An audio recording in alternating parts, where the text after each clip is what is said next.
Assalamualaikum warahmatullahi wabarakatuh. Mutu qabla an tamutu. Mati sebelum kita dimatikan. Matilah engkau sebelum engkau dimatikan. Itulah yang dimaksudkan dengan sebuah proses kematian. Tahapan pertama adalah mati jasmani. Ketika kita bermi'raj, berjalan untuk bertemu dengan Allah Subhanahu wa taala di negeri rasa, di negeri kolbi, di ladang hati, maka Allah telah menyambut perdatangan kita. Allah telah menyambut kedatangan kita. Allah telah menyambut kunjungan kita untuk hendak bertemu dengan Dia yang memiliki dan meliputi segalanya. Maka sesungguhnya ditandai dengan proses dan tahapan-tahapan sebagaimana yang dialami oleh anakku. Dan itulah yang memang harus dilakukan dan dialami secara terus-menerus oleh setiap para pesalik, setiap para pejalan, setiap para petarikoh untuk menuju ke kampung hakikat negeri Allah Subhanahu wa taala. Ketika zikir sebagai sarana, tafakur sebagai sarana atau alat media, salat sebagai sarana media atau alat untuk jalan bertemu kepada Allah Subhanahu wa taala al-halikur ruhu al-halikun nur, maka insya Allah sesungguhnya jasmani, jasad manusia ini harus lebur, mati rasa. Kemanakah rasa di badan kasar atau tubuh kasar ini? Dia berjalan. Tubuh halus ini meninggalkan tubuh kasar ini. Kemudian yang hidup hanyalah tubuh halus. Itulah nafas. Kemudian nafas pun akan tinggalkan tempatnya. Berjalan terus. Maka sudah tiada lagi rasa bernafas. Itulah tubuh halus. Tubuh halus ini jalan dan tenggelam di dalam negeri Allah, kolbi namanya. Ketika masuk di alam kolbi, alam rasa, negeri Allah yang penuh dengan nur Muhammad, nur Allah. Nur Allah di dalam nur Muhammad di dalam nur Allah yang terang benderang. Maka sesungguhnya Allah memperlihatkan pandangan-pandangan, penglihatan-penglihatan gaibiah di dalam proses mi'raj menuju kehadirat Allah itu.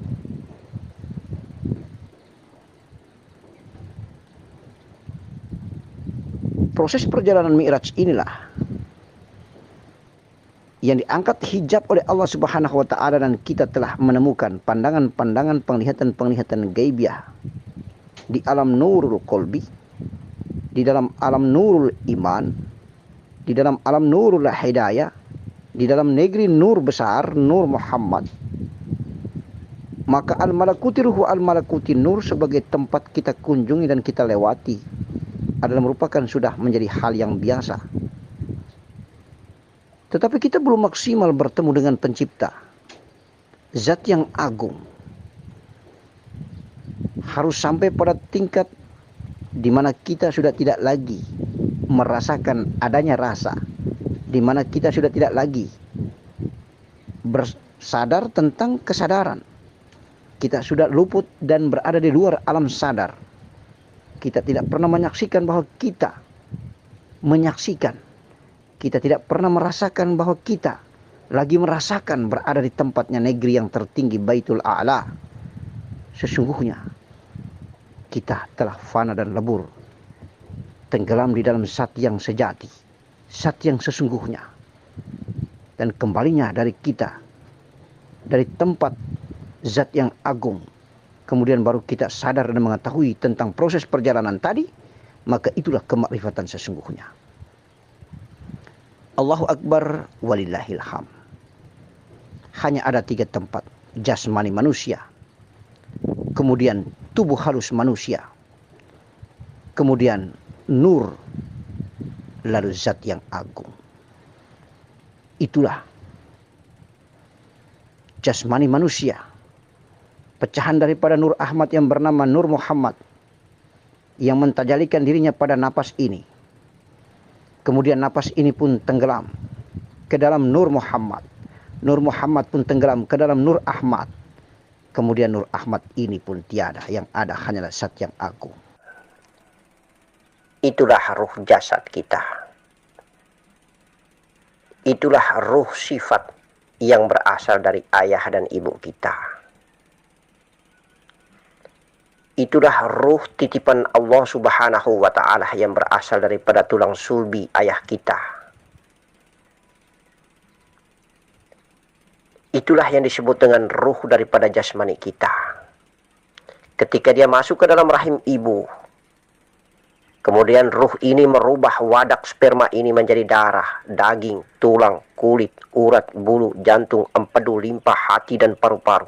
Menjadi sebuah jasmani yang utuh, jasad raga yang utuh. Yaitu pada saat tepat 4 bulan 120 hari.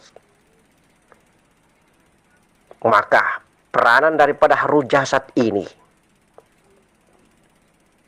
insya Allah sudah mulai berhenti.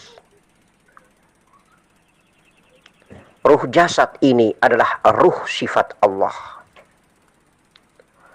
Ruh jasad ini adalah nur sifat Allah yang berasal daripada sifat ayah dan ibu kita. Ruh jasad inilah yang disebut dengan ruh bumi. Ruh jasad inilah nafsu bumi.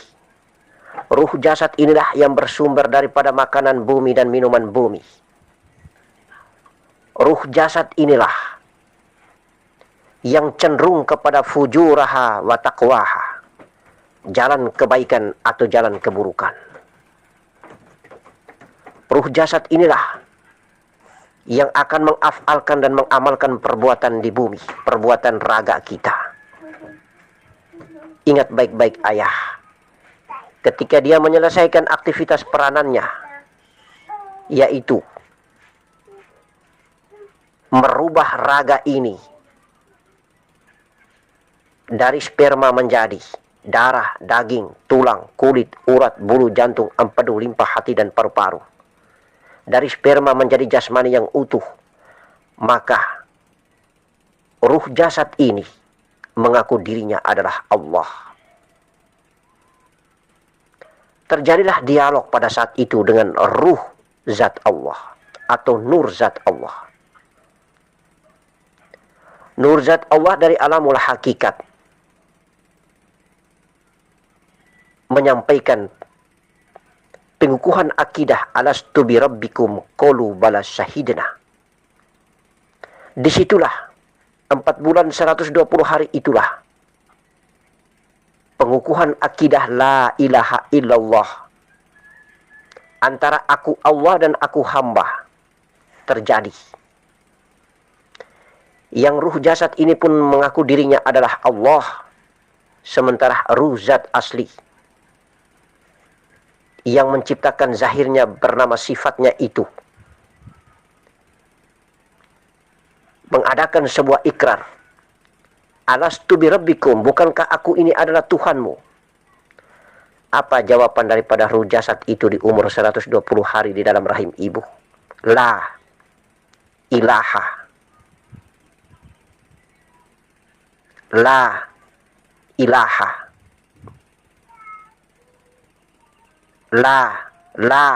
la itu lama dan lama sekali. Dia tidak pernah mengakui bahwa dia adalah hamba. Oleh karena itu apabila kita berzikir, la-nya itu panjang matnya. Itulah dialog itu terjadi antara zatullah dan sifatnya, antara ruh Allah dan ruh hamba, antara ruh batin dan ruh jasad, antara ruh sejati Allah dan sukma ini. Itulah diri hamba. Alastu bi rabbikum, bukankah aku ini adalah Tuhanmu? Ruh jasad itu selalu mengingkar lama kemudian baru dia mengakui la ilaha illah ana fa'budun. Tidak ada Tuhan yang aku sembah kecuali Engkau ya Allah. La ilaha illa Allah ana fa'budun. Tiada Tuhan yang aku sembah melainkan Engkau ya Allah.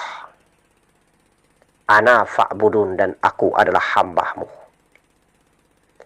Ashhadu an la ilaha illallah wa ashhadu anna Muhammadar Rasulullah.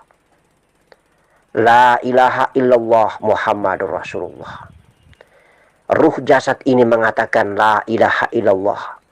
Ruh Allah, ruh sejati, nur zatnya mengatakan Muhammad Rasulullah.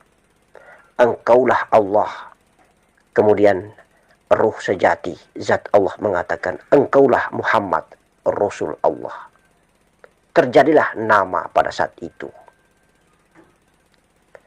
Alastu birabbikum, bukankah aku ini Tuhanmu, kata zat Allah. Kemudian ruh jasad ini, sifatnya ini mengatakan alastu birabbikum, qalu bala syahidna. Kami bersaksi, alastu birabbikum, engkau Tuhan kami. Qalu bala syahidna. Kami bersaksi bahwa engkau adalah Tuhan kami. Itulah jiwa-jiwa yang ada pada umur 120 hari di dalam kandungan ibu. Maka yang diperiksa di alam kubur itulah ruh jasad ini. Apabila dia terlampau banyak melakukan perbuatan ingkar kepada Allah di saat dia hidup menjadi jasad di bumi, maka dia diperiksa di dalam kubur. Wa ma imamuka wa ma nabiyuka wa ma rabbuka wa ma ikhwanuka wa ma kitabuka. Tetapi sepanjang hidupnya dia berbuat baik, kemudian dia tenggelam dan fana ke dalam nur zatnya, maka insya Allah ma'rifat dia. Itulah diri Allah, titipan sifat, dan Allah sejati, zat yang aku. Itulah diri kisah awal muawal terjadi antara Allah zat yang tiada ada sebelumnya oleh apapun adanya, kecuali hanya zat. Kemudian zat mengaku, dan untuk supaya diakui ketuhanan zatnya, keilahian dirinya, dia menzahirkan sifatnya Nur Muhammad. Maka hanya ada dua, zatullah dan sifatnya Nur Muhammad. Hanya ada dua, Allah, Muhammad. Yang satu berasal dari tulang sulbi, yang satu tiada tetapi ada di makam yang tertinggi, makom ahadiyah. Itulah zatnya. Insya Allah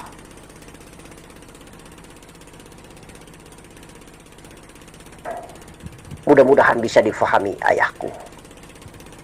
Hanya ada nur menuntun nur, nur zat menuntun nur zat, sifat, nur zat menuntun nur sifat, nur Allah di dalam nur Muhammad di dalam nur Allah, ruh batin di dalam ruh jasad di dalam ruh batin.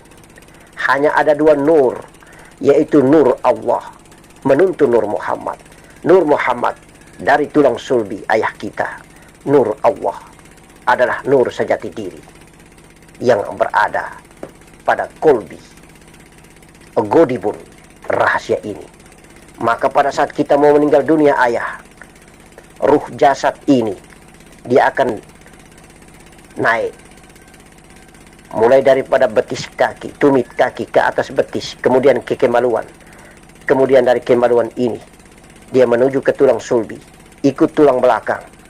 Bersamaan nur zat ini yang berasal dari kolbi naik hingga bertemulah dua nur ini, nurun ala nurin, cahaya di atas cahaya.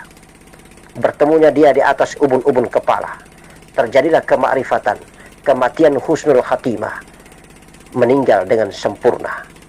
Karena nur jasad yang berasal dari tulang sulbi telah lebur dan fana, tiada yang ada hanyalah nur zat yang berasal dari kolbi. Assalamualaikum warahmatullahi wabarakatuh. Amin.